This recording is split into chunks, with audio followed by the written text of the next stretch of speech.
Hola Nicolás, hola Adolfo, ¿cómo están? Muy bien, Muy muy bien. bien. ¿Cómo estás vos, Pri? Excelente, y bueno, tengo información del ámbito universitario. La información de hoy tiene que ver con el uso del lenguaje inclusivo en la Universidad Nacional de San Luis, porque un grupo conformado por investigadores de CONICET, también por docentes de la universidad, presentaron una solicitud de habilitación institucional formal del uso del lenguaje inclusivo y no binario en el ámbito de la Universidad Nacional de San Luis. Se presentó ante el Consejo Superior, donde la Comisión de Interpretación y Reglamento analizó esta solicitud y el análisis dio lugar a dos dictámenes. El primer dictamen aconsejaba no innovar en relación al pedido de habilitar la utilización del lenguaje inclusivo y no binario en la redacción de textos científicos, académicos y administrativos en el ámbito de la universidad por no estar suficientemente arreglado, lo que lleva a indeterminaciones que impiden que se pueda aplicar apropiadamente en esas condiciones. Por otra parte, este primer dictamen sugiere la utilización del lenguaje no sexista y libre de discriminación, evitando los sesgos androcéntricos en la documentación de cualquier tipo de las diferentes dependencias de la universidad, siguiendo los lineamientos establecidos por la Asamblea Universitaria en la redacción de su propio estatuto. Eso es el dictamen 1, mientras que el dictamen 2 de la comisión recomienda utilizar el lenguaje no sexista y libre de discriminaciones, evitando los sesgos androcéntricos en la documentación de tipo administrativo en las diferentes dependencias de la universidad, siguiendo los lineamientos establecidos por la Asamblea Universitaria en el Estatuto Universitario, y habilita la utilización del lenguaje inclusivo y no binario en la redacción de textos científicos y académicos en el ámbito de la universidad, entendiendo que la institución propende el respeto por la diversidad en todo sentido y asume la modificación que la sociedad va construyendo históricamente. Bueno, en síntesis, ¿cuál es la diferencia entre el primer dictamen y el dictamen número 2? El primer dictamen no hace lugar a la solicitud, pero recomienda que en todo tipo de documentación de la universidad se utilice un lenguaje no sexista, que es el lenguaje que está redactado en el Estatuto Universitario de la Universidad Nacional de San Luis. En cambio, el dictamen 2, bueno, también sugiere, aconseja que la documentación de tipo administrativo esté redactada en este lenguaje que es el del Estatuto Universitario, un lenguaje no sexista. Pero, además, y esto es muy importante, habilita el uso del lenguaje inclusivo en los textos académicos y los textos científicos. Bueno, nosotros vamos a escuchar ahora a una de las impulsoras de esta solicitud, Constanza Mayordomo, quien es egresada de la Universidad Nacional de San Luis y becaria postdoctoral en CONICET. La escuchamos. Te cuento más o menos cómo surgió esta idea. Yo fuimos parte de un grupo de becarios que originalmente formamos en el 2016, donde hubo un gran ajuste presupuestario en CONICET, en Macri, y mantuvimos este espacio de reflexión, donde algunos de ellos siguen perteneciendo a diferentes dependencias de la universidad, o en mi caso en otras instituciones de otras provincias, y tenemos este espacio de reflexión donde hablamos del lenguaje inclusivo, hablado porque había situaciones donde hubo una restricción del uso del lenguaje inclusivo en la producción de guías de trabajos prácticos, por ejemplo, o en incluir el lenguaje en las clases, o en aquellos lugares donde el estudiante era el que trataba de hablar el lenguaje inclusivo en el aula y era tratado de manera diferente a los otros estudiantes, o a veces expulsado del aula. Y a su vez había algo que estaba pasando en la sociedad, que estaba incluyendo el lenguaje inclusivo en la sociedad. Diferentes universidades estaban cambiando el estatuto y agregando el lenguaje inclusivo. También esta se presentó a finales del año pasado, donde se estaba gestionando la organización del encuentro plurinacional. Y a su vez sabíamos que la universidad estaba adhiriendo a la ley Micaela, que habla de la violencia de género, y había agregado la modificación del estatuto, donde cada uno de los artículos que se desearan cambiar sean cambiados a nivel de ortografía y gramatical, pero también eliminando el sesgo androcéntrico. Entonces, en esos lugares fue donde llegamos a esta idea y pudimos recolectar 6 hojas de firmas, en las cuales los que apoyaron fueron estudiantes, docentes, investigadores, becarios y autoconvocados, y se trató al día de ayer en el Consejo Superior. Y en el Consejo Superior hubo obviamente 2 posiciones, uno en contra y el otro a favor, hubo 20 votos a favor y 15 en contra.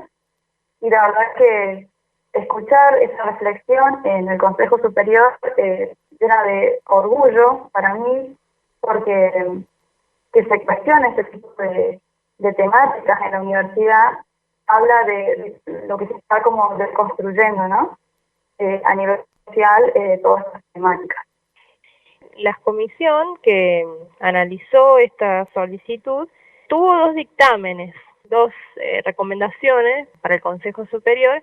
Una era no innovar con relación a este pedido. Se sugería que los documentos administrativos de todas las dependencias se hagan en un lenguaje no sexista, sin sesgos androcéntricos, pero no se habilitaba el uso del lenguaje inclusivo para, textos científicos, administrativos y académicos. Por otra parte, el otro dictamen lo que decía es que en aquellas documentaciones de tipo administrativas de todas las dependencias, también lo que se recomendaba era un lenguaje no sexista, pero en textos académicos y en textos científicos sí se habilitaba el lenguaje inclusivo. Una de las razones que decían que motivaron la decisión que dio lugar al primer dictamen fue que el lenguaje inclusivo no está suficientemente regulado, o reglado mejor dicho, lo que puede llevar a que no se pueda aplicar adecuadamente. Por ejemplo, el consejero Olguín lo que decía es que hay personas que en cuanto al lenguaje inclusivo utilizan, por ejemplo, la E, otras la X, otras el arroba. En ese sentido decía que todavía no está suficientemente arreglado. ¿Vos qué pensás acerca de esa observación? Bueno, en este caso yo creo que la discusión es cómo se puede utilizar, no si está bien utilizar el lenguaje inclusivo o no en la producción académica o científica o administrativa en la universidad. Sería como ponerse en un posicionamiento respecto al uso de una E, el uso de una arroba o el uso de una X, pero sería otro tipo de discusión, ¿no? Si estaría habilitado o no el uso del lenguaje inclusivo. Porque parecería como algo caprichoso, pero en realidad cuando uno habla del lenguaje inclusivo, lo que no quiere hablar es sobre incluir más personas, sino tomar el lenguaje con perspectiva de género. De eso se trata, digamos. Bueno, ¿y qué te pareció el segundo dictamen, que fue el que finalmente logró alcanzar la mayoría de votaciones? Y yo la verdad que estoy casi feliz, por un parte porque se reflexiona sobre esto, pero yo entiendo que el lenguaje es una construcción social, por lo tanto es dinámica y permite la construcción de la cultura, de la construcción social en sí, y la visibilización de ciertas entidades, ¿no? Entonces, reflexionar en la casa de estudio, como es nuestra universidad, donde se produce conocimiento y a su vez se forman profesionales, impacta directamente en la sociedad. Entonces, permite de alguna manera que aquellos que puedan sentirse en libertad de expresarse en el lenguaje inclusivo se pueda realizar, permite también esa reflexión, ¿no? A nivel social. Y otra de las cosas que se trató en el dictamen 2 es sobre qué pasa con aquello que está habilitado o no habilitado a nivel formal, ¿no? Porque hay algunas cosas que no se encuentran prohibidas por normas, sino que son formas y estructuras que uno incorpora dentro de la cultura y a veces se requieren de estos espacios, como el Consejo Superior, donde a su vez tiene un lugar de debate horizontal, permite y tiene las herramientas que habilitan y reglamentan el uso de aquello que no se entiende como algo de uso académico, ¿no? Como en este caso el lenguaje inclusivo.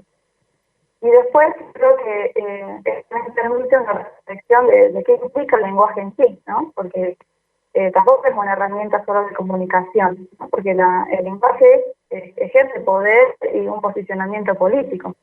capaz que no lo podemos entender a través del uso de una E en el lenguaje inclusivo, pero si nos ponemos en el posicionamiento, pues cómo se impone el español frente a lenguas de pueblos originarios, o cómo se impone el español frente a aquellas comunidades que utilizan la lengua de señas o el braille, o cómo dentro de la academia misma hay otros idiomas como el inglés que se impone frente al español.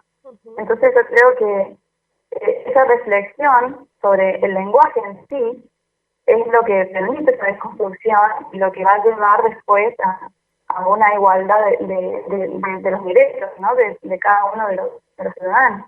¿Por qué consideras que una institución tome esta solicitud, habilite? ¿Por qué es importante una institución, digamos, y no simplemente cada persona, cada individuo, cada miembro de la institución? Porque una forma de visibilizar eso, en este caso el lenguaje, es a través de las herramientas que permiten la reglamentación de eso que nos está tratando de visibilizar. Porque por ahí queda como en una discusión, en un grupo donde se puede reflexionar o donde se puede debatir de manera horizontal, ¿no? Donde no hay un cambio por cuestiones de poder o por cuestiones económicas. Entonces, tener esas herramientas dentro de una institución permite que realmente haya una igualdad, ¿no? Porque uno necesita de una herramienta jurídica para poder ejercer el derecho a poder hablar de una manera libre, en este caso, ¿no? Bueno, escuchamos entonces a Constanza Mayordomo. Ella es egresada de la Universidad Nacional de San Luis, becaria postdoctoral en CONICET, y nos decía que está muy contenta con la decisión que finalmente tomó el Consejo Superior frente a estos dos dictámenes que presentó la Comisión de Interpretación y Reglamento sobre, bueno, la solicitud que ella junto con otras personas presentaron ante el Consejo Superior para habilitar de manera formal el lenguaje inclusivo dentro de la institución. Bueno, como decía en la nota, como escuchábamos en la nota, la decisión que toma el Consejo Superior frente a esta solicitud es la del dictamen número 2. Es decir, que el Consejo Superior decidió aprobar la habilitación del lenguaje inclusivo en textos académicos y en textos científicos, mientras que toda la documentación referida a aspectos administrativos, lo que se hizo fue recomendar el uso del lenguaje no sexista que ya está en el estatuto universitario. Ella decía que bueno, estaba muy contenta con esta decisión, pero también hablaba acerca de otras cuestiones relacionadas a el lenguaje inclusivo. Yo le preguntaba, por ejemplo, qué opinaba acerca de esta observación que se hace sobre que el lenguaje inclusivo, bueno, se utiliza de distintas maneras. Por ejemplo, hay gente que usa una X, utiliza una E, una arroba. No hay, digamos, una determinación sobre el uso del lenguaje inclusivo. Y ella decía que la discusión en ese sentido tenía que estar puesta en, bueno, ponerse de acuerdo, formar un consenso sobre cómo usamos el lenguaje inclusivo, pero no tenía que estar puesta la discusión en lenguaje inclusivo sí, lenguaje inclusivo no. Claro, claro. Bueno, después también fue interesante la reflexión que ella nos brindaba acerca de la importancia de reflexionar sobre el lenguaje. Ella nos decía, no es una mera herramienta, un mero instrumento para comunicarse simplemente, sino que, bueno, con el lenguaje uno puede hacer muchas cosas, ¿no? Por ejemplo, ejercer poder, imponer un posicionamiento político. Y ella, por ejemplo, mencionaba el caso de cómo el español se impuso ante las lenguas de los pueblos originarios, o cómo dentro de la academia el inglés se impone ante todas las demás lenguas. Y bueno, también resaltaba la importancia de que la institución se pronunciara en este sentido, tomara una decisión, porque esta decisión es lo que le permite a aquellas personas que quieran expresarse en un lenguaje inclusivo, poder hacerlo, poder tener esa libertad, por ejemplo, de redactar un texto científico en lenguaje inclusivo.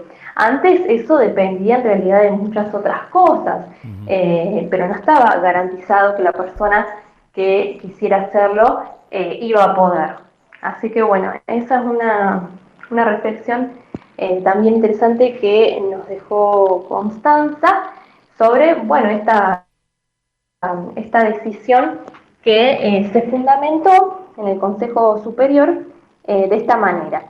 El dictamen 2 fundamentaba la decisión de habilitar el lenguaje inclusivo y sugerir el lenguaje no sexista para los documentos administrativos, en que se entiende que el lenguaje es un proceso de construcción social, por ende dinámico, y que constituye una parte fundamental de la identidad colectiva. Desde una perspectiva lingüística, es indudable la existencia del dinamismo de los fenómenos y de la sociedad, y que las sociedades van adoptando los cambios que surgen, reconfigurando el sistema lingüístico como parte primordial de los paradigmas sociales. Esa es una breve fundamentación que hizo el Consejo, la comisión que presentó el dictamen número 2 para habilitar el lenguaje inclusivo en textos científicos y académicos y sugerir lenguaje no sexista en los documentos de tipo administrativo.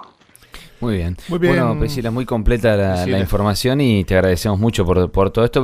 Vamos a ir siguiendo, sabemos que vos lo vas a estar siguiendo y que nos vas a estar informando sobre esto, ¿no? Vamos a ver cómo se aplica, si hay algún tipo de reflexión, de repercusión también en la comunidad universitaria acerca de